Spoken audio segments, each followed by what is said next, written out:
कुमाऊं, उत्तराखंड की सबसे तेजी से उभरती रोजगार समाचार सेवा में आपका स्वागत है।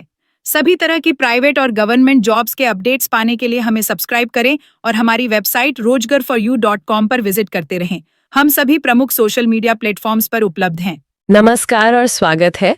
आज हम सीधे मुद्दे पर आ रहे हैं। क्षेत्रीय ग्रामीण बैंक यानी RRBs, उनमें भर्ती की एक नई घोषणा हुई है, तो आज उसी पर गहराई से बात करेंगे।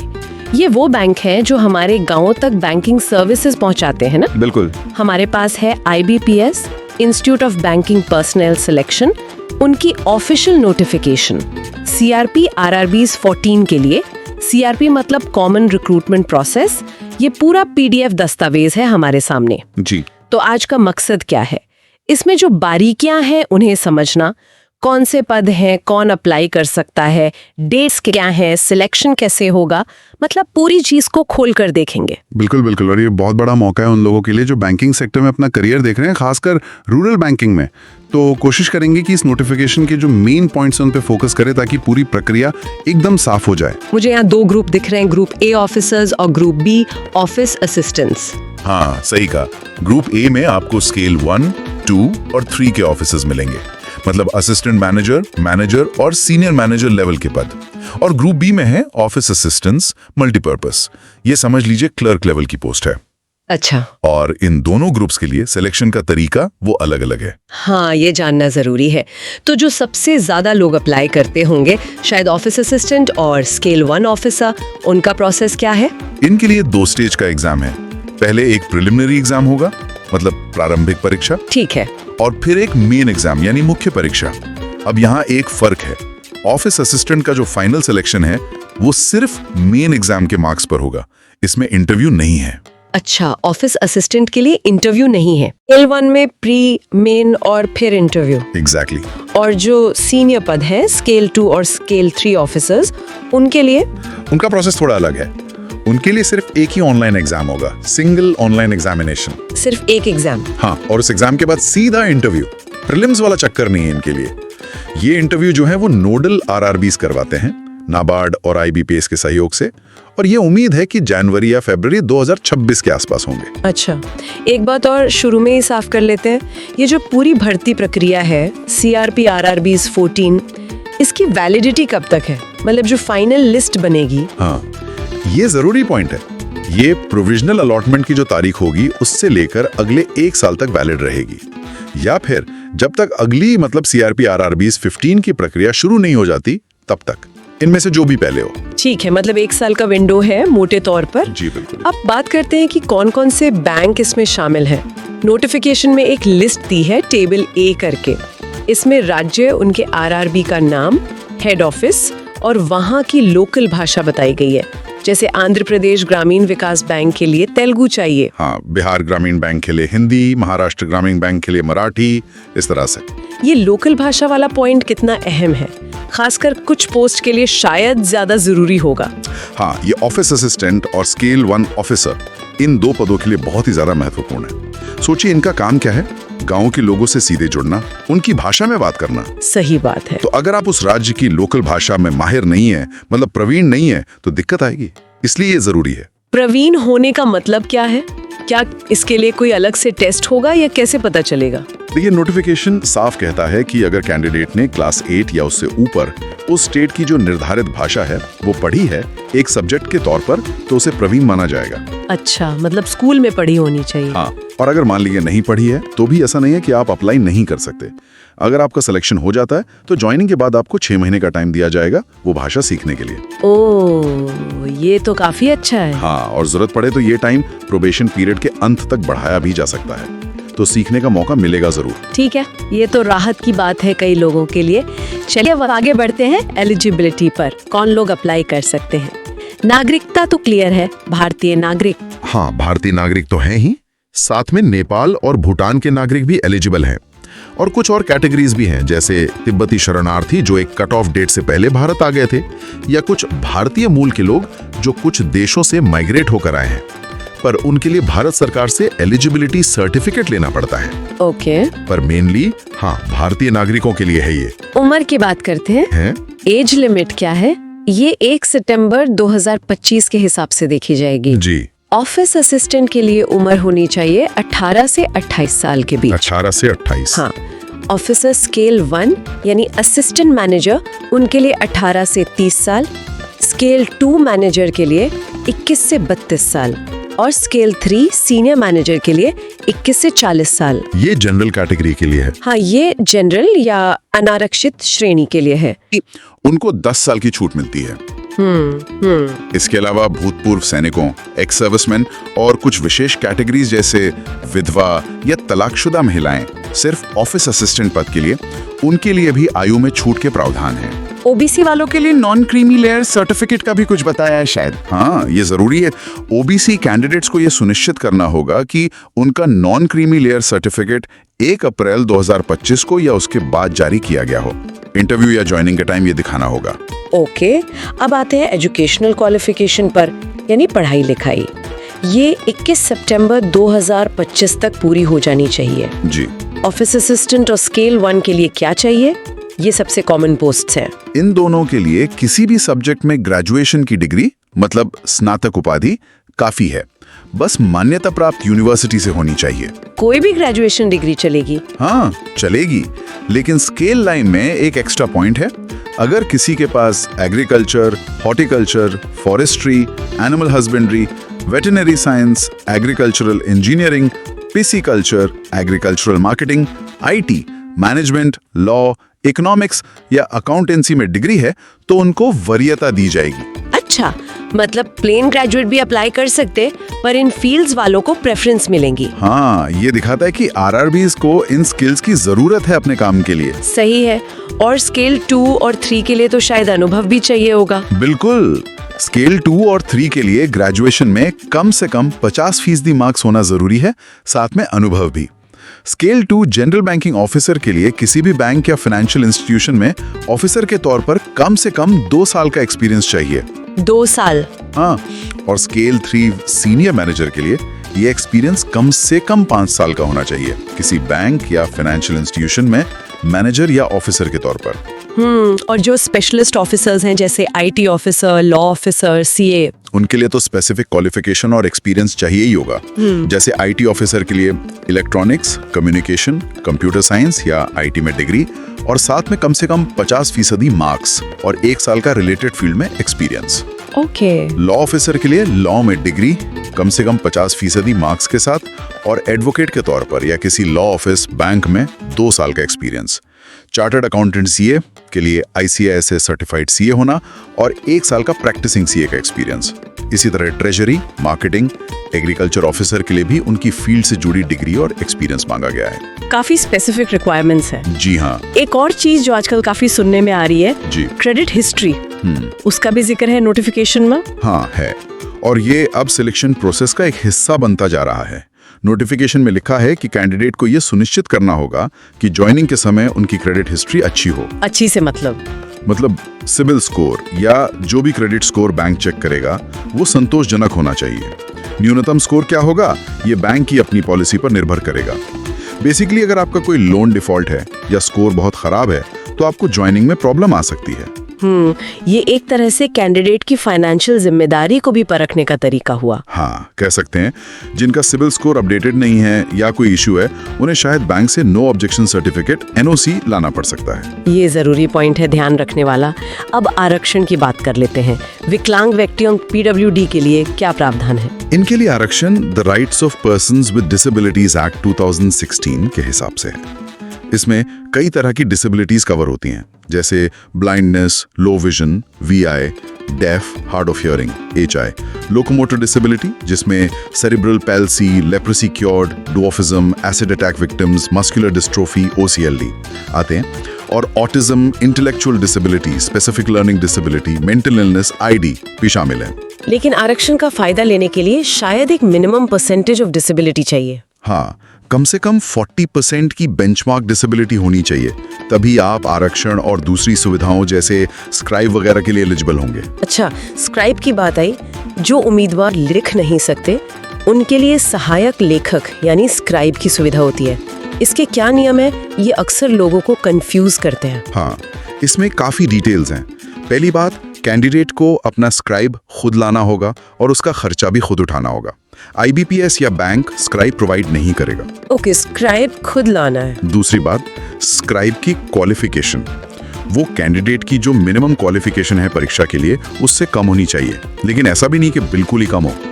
नोटिफिकेशन में लिखा है कि स्क्राइब की योग्यता परीक्षा की न्यूनतम योग्यता से 2-3 साल कम होनी चाहिए, और वो कैंडिडेट की स्ट्रीम का भी नहीं होना चाहिए अगर प्रोफेशनल नॉलेज वाला पेपर है तो।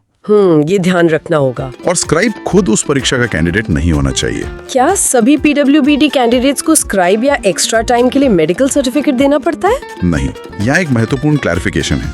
जो कैंडिडेट्स पूरी तरह से ब्लाइंड है, ब्लाइंडनेस, या जिनके दोनों हाथ लिखने में अक्षम है, बोथ आर्म्स अफेक्टेड, या जिन्हें सेरेब्रल पॉल्सी है और उनकी लिखने की स्पीड प्रभावित है, उन्हें स्क्राइब या कॉम्पेंसेटरी टाइम के लिए अलग से मेडिकल सर्टिफिकेट जमा करने की जरूरत नहीं है। ओह, तो फिर कैसे पता चलेगा? उनका जो रेगुलर डिसेबिलिटी सर्टिफिकेट या UDID कार्ड है वही काफी है। अच्छा, लेकिन अगर किसी को दूसरी तरह की लोकोमोटर डिसेबिलिटी है जिसमें लिखने की क्षमता प्रभावित है, या इंटेलेक्चुअल डिसेबिलिटी है और वो ऊपर बताई गई स्पेसिफिक कैटेगरी में नहीं आते, तो उन्हें एक निर्धारित फॉर्मेट अपेंडिक्स I में सरकारी हेल्थ केयर अथॉरिटी से सर्टिफिकेट लाना होगा कि उनकी लिखने की क्षमता सीमित है और उन्हें स्क्राइब की जरूरत है। ये डिस्टिंक्शन समझना जरूरी है। स्क्राइब की डिटेल्स कब देनी होती है? हाँ, एप्लीकेशन प्रोसेस खत्म होने के बाद IBPS एक लिंक देगा। उस लिंक पर जाकर कैंडिडेट को अपने स्क्राइब की सारी डिटेल्स भरनी होंगी। अगर कोई गलत जानकारी दी तो कैंडिडेट की उम्मीदवारी रद्द हो सकती है। ठीक है, अब बात करते हैं EWS यानी आर्थिक रूप से कमजोर वर्ग के आरक्षण की। EWS कोटा उन लोगों के लिए है जो जनरल कैटेगरी में आते हैं, मतलब SC, ST, OBC आरक्षण के दायरे में नहीं है और जिनकी परिवार की कुल सालाना आय 8 लाख रुपए से कम है। सिर्फ आय देखी जाती है? नहीं, आय के साथ कुछ संपत्ति की शर्तें भी हैं, जैसे 5 एकड़ या उससे ज्यादा खेती की जमीन नहीं होनी चाहिए, 1000 स्क्वायर फीट या उससे बड़ा फ्लैट नहीं होना चाहिए। कुछ शहरों में अलग नियम हो सकते हैं। इसके लिए एक valid income and asset certificate चाहिए होता है, जो तहसीलदार या उससे ऊपर के रैंक के अधिकारी द्वारा जारी किया गया हो। यह सर्टिफिकेट भी फाइनेंशियल ईयर के हिसाब से वैलिड होना चाहिए। ओके, ये क्लियर हुआ। अब आते हैं सबसे अहम हिस्से पर, परीक्षा का पैटर्न। ऑनलाइन होगी, ये तो पक्का है? जी हाँ, ऑनलाइन। ऑफिस असिस्टेंट और स्केल 1 की जो प्रारंभिक परीक्षा है, प्रीलिम्स, उसका स्ट्रक्चर कैसा है? बहुत सिंपल है, सिर्फ 2 सेक्शन, एक रीजनिंग का, दूसरा न्यूमेरिकल एबिलिटी ऑफिस असिस्टेंट के लिए या क्वांटिटेटिव एप्टीट्यूड स्केल 1 के लिए। कितने सवाल, कितने नंबर? दोनों सेक्शन से 40-40 सवाल होंगे, यानी कुल 80 सवाल 80 नंबर, और टाइम मिलेगा कंपोजिट 45 मिनट का। 45 मिनट दोनों सेक्शन के लिए मिलाकर? हाँ, नोटिफिकेशन के अनुसार रीजनिंग के लिए 25 मिनट और क्वांटी न्यूमेरिकल एबिलिटी के लिए 20 मिनट निर्धारित हैं, कुल 45 मिनट। अच्छा, सेक्शनल टाइमिंग है और दोनों में अलग अलग पास होना होगा? हाँ, दोनों सेक्शंस में मिनिमम कट ऑफ मार्क्स लाना जरूरी है और ओवरऑल कट ऑफ भी क्लियर करना होगा मेन एग्जाम में बैठने के लिए। ठीक है, अब मेन एग्जाम ऑफिस असिस्टेंट और स्केल 1 दोनों के लिए? हाँ, दोनों का मेन एग्जाम का पैटर्न लगभग एक जैसा है। इसमें 5 सेक्शन होंगे। 5 कौन कौन से? Reasoning, computer knowledge, general awareness, English या हिंदी भाषा, इनमें से कोई एक चुनना होगा, और 5वां section numerical ability office assistant या क्वांटिटेटिव एप्टीट्यूड स्केल 1। अच्छा, भाषा का ऑप्शन है हिंदी या इंग्लिश में से? जी, कुल 200 सवाल होंगे 200 नंबर के, और इसके लिए कंपोजिट टाइम मिलेगा 2 घंटे, यानी 120 मिनट। 2 घंटे में 200 सवाल, स्पीड और एक्यूरेसी दोनों चाहिए होंगे। बिल्कुल। अब स्केल 2 और 3 की जो सिंगल परीक्षा है, उसका pattern? Scale 2 general banking officer और स्केल 3 सीनियर मैनेजर के लिए भी पैटर्न काफी हद तक मेन एग्जाम जैसा ही है। इसमें भी 5 सेक्शन हैं। Reasoning, computer knowledge, financial awareness, यहाँ जनरल अवेयरनेस की जगह फाइनेंशियल अवेयरनेस पर फोकस है, इंग्लिश और हिंदी में से एक भाषा, और quantitative aptitude and data interpretation DI। सवाल और नंबर? यहाँ भी 200 सवाल 200 नंबर और कंपोजिट टाइम 2 घंटे का। लेकिन स्केल 2 में स्पेशलिस्ट कैडर भी तो है, IT, लॉ वाले। हाँ, उनके लिए थोड़ा अलग है। स्केल 2 स्पेशलिस्ट ऑफिसर के पेपर में एक एक्स्ट्रा सेक्शन होता है प्रोफेशनल नॉलेज, मतलब उनके अपने सब्जेक्ट से जुड़े सवाल। अच्छा, बाकी सेक्शन भी होते हैं, reasoning, financial awareness, English, Hindi, computer और क्वांटिटी आई। लेकिन यहाँ कुल सवाल 240 होते हैं, नंबर 200 ही रहते हैं और टाइम मिलता है 2.5 घंटे, यानी 150 मिनट्स। प्रोफेशनल नॉलेज वाले सेक्शन का वेटेज ज्यादा होता है। समझ गया, मतलब स्पेशलिस्ट्स के लिए प्रोफेशनल नॉलेज का टेस्ट जरूरी है। एक और बात, नेगेटिव मार्किंग है क्या? हाँ है, और ये जानना बहुत जरूरी है। हर गलत जवाब के लिए उस सवाल के जितने नंबर हैं उसका 1/4 या 0.25 काट लिया जाएगा। ओहो, मतलब तुक्का मारना रिस्की हो सकता है। बिल्कुल। अगर कोई सवाल आप अटेम्प्ट नहीं करते, मतलब खाली छोड़ देते हैं, तो कोई पेनल्टी नहीं है, लेकिन गलत हुआ तो नंबर कटेंगे। परीक्षा कौन सी भाषा में दे सकते हैं, हिंदी इंग्लिश के अलावा? हाँ, ये अच्छी बात है कि रीजनल लैंग्वेजेस का ऑप्शन है। हर राज्य के लिए नोटिफिकेशन में मीडियम ऑफ एग्जाम की लिस्ट दी है। अंग्रेजी और हिंदी तो लगभग सभी राज्यों में है ही। उसके अलावा जैसे आंध्र प्रदेश में तेलुगु, असम में असमिया, बंगाली, बोडो, गुजरात में गुजराती, कर्नाटक में कन्नड़, कोंकणी, केरल में मलयालम, महाराष्ट्र में मराठी कोंकणी, पंजाब में पंजाबी, तमिलनाडु में तमिल, तेलंगाना में तेलुगु, उर्दू, ऐसे कई भाषाओं का विकल्प है। ये चुनना कब होता है? फॉर्म भरते समय ही आपको बताना होगा कि आप किस मीडियम में परीक्षा देना चाहते हैं, इंग्लिश और हिंदी के अलावा अगर कोई चुनना है तो। चलिए अब जरा एप्लीकेशन प्रोसेस पे आते हैं। सब ऑनलाइन है, ये तो पता है। डेट्स क्या हैं? हाँ, सब ऑनलाइन। ऑनलाइन रजिस्ट्रेशन और फीस पेमेंट की तारीखें हैं 1 सितंबर 2025 से 21 सितंबर 2025 तक। सिर्फ 21 दिन का विंडो है। जी बिल्कुल। तो लास्ट डेट का इंतजार नहीं करना चाहिए। क्या एक कैंडिडेट एक से ज्यादा पोस्ट के लिए अप्लाई कर सकता है? मान लीजिए ऑफिस असिस्टेंट और स्केल 1 दोनों के लिए?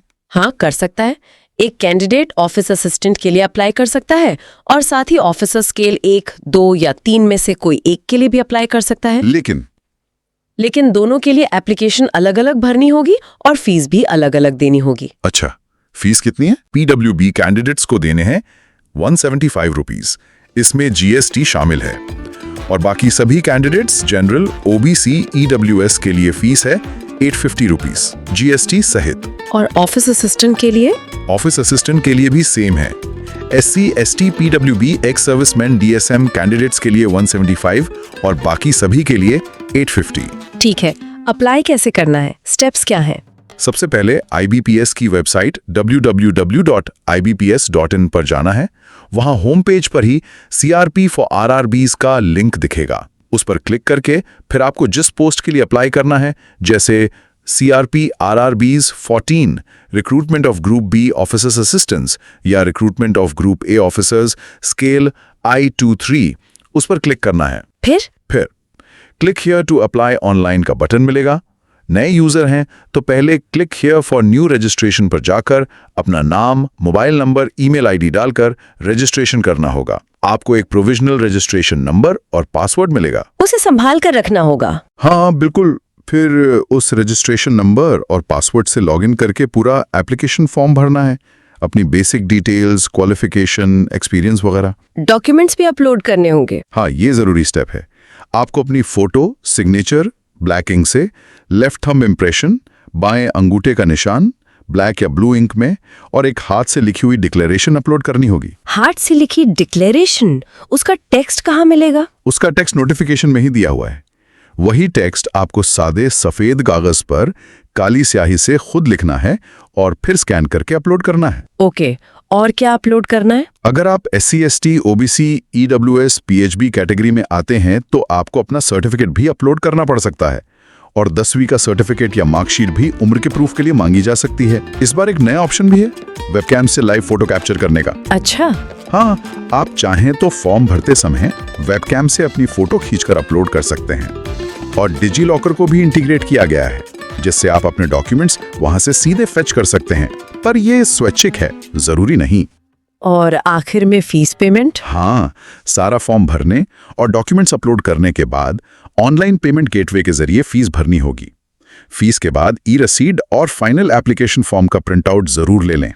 अच्छा, मान लीजिए फॉर्म भर दिया, सबमिट कर दिया और बाद में पता चला कि कोई गलती हो गई, क्या उसे ठीक करने का कोई तरीका है? हाँ, इस बार यह सुविधा दी गई है।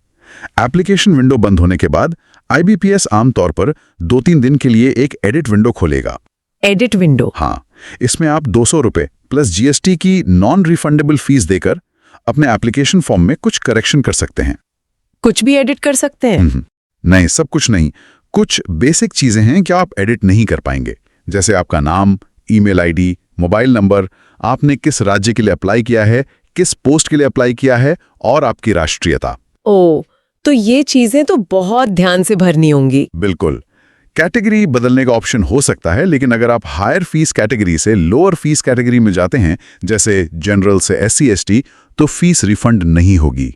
और अगर लोअर से हायर में जाते हैं तो डिफरेंस अमाउंट पे करना होगा। ठीक है, ये एडिट विंडो एक अच्छा ऑप्शन है छोटी मोटी गलतियों को सुधारने के लिए। अब जरा फटाफट से महत्वपूर्ण तारीखों पर नजर डाल लेते हैं। हालांकि ये सब टेंटेटिव है ना? जी बिल्कुल, टेंटेटिव शेड्यूल है ये। ऑनलाइन रजिस्ट्रेशन और फीस पेमेंट 1 सितंबर से 21 सितंबर 2025। प्री एग्जाम ट्रेनिंग PET अगर होती है तो नवंबर 2025 में। ये ऑनलाइन भी हो सकती है। हाँ, फिर प्रीलिम्स एग्जाम के कॉल लेटर डाउनलोड होंगे नवंबर-दिसंबर 2025 में। और ऑनलाइन प्रीलिम्स एग्जाम भी नवंबर-दिसंबर 2025 में ही। प्रीलिम्स का रिजल्ट आ जाएगा दिसंबर 2025 या जनवरी 2026 में। फिर मेन एग्जाम या सिंगल एग्जाम स्केल 2-3 के लिए के कॉल लेटर्स डाउनलोड होंगे दिसंबर 2025, जनवरी 2026 में। और online men single exam conduct होंगे दिसंबर 2025 से फरवरी 2026 के बीच। ऑफिसर्स स्केल 1-2-3 के लिए मेन सिंगल एग्जाम का रिजल्ट जनवरी 2026 में घोषित होगा। और फिर ऑफिसर्स के इंटरव्यू के कॉल लेटर भी जनवरी 2026 में आ जाएंगे। इंटरव्यू कंडक्ट होंगे जनवरी-फरवरी 2026 में। और फाइनल जो प्रोविजनल अलॉटमेंट है वो फरवरी या मार्च 2026 तक होने की उम्मीद है। मतलब पूरी प्रक्रिया करीब 6-7 महीने में पूरी हो जाएगी। हाँ, लगभग। लेकिन फिर भी ये सब संभावित तिथियां हैं, तो IBPS की वेबसाइट रेगुलरली चेक करते रहना बहुत जरूरी है। कोई भी बदलाव वहीं पता चलेगा। बिल्कुल। कुछ और पॉइंट्स जो रह गए हों, जैसे प्री एग्जाम ट्रेनिंग किसके लिए है? हाँ, PET जो है वो SC ST OBC minority community ex serviceman PWD candidates के लिए होती है। ये सिर्फ एक ओरिएंटेशन प्रोग्राम है, सिलेक्शन की गारंटी नहीं। और आजकल ये ऑनलाइन ही कंडक्ट हो रही है ज्यादातर। इंटरव्यू में मिनिमम पासिंग मार्क्स कितने चाहिए? ये सिर्फ ऑफिसर्स के लिए है। हाँ, सिर्फ ऑफिसर्स के लिए। जनरल कैटेगरी के लिए 100 में से कम 40% मार्क्स लाने होंगे इंटरव्यू में क्वालिफाई करने के लिए। और reserved category SC ST OBC PWD candidates के लिए ये 35% है। अगर इससे कम मार्क्स आए तो आप फाइनल मेरिट लिस्ट से बाहर हो जाएंगे, भले ही मेन एग्जाम में कितने भी अच्छे मार्क्स हो। और फाइनल मेरिट लिस्ट कैसे बनेगी? फाइनल सिलेक्शन के लिए ऑनलाइन मेन सिंगल एग्जाम के मार्क्स और इंटरव्यू के मार्क्स का वेटेज देखा जाएगा। ये वेटेज 80-20 के रेशियो में होगा।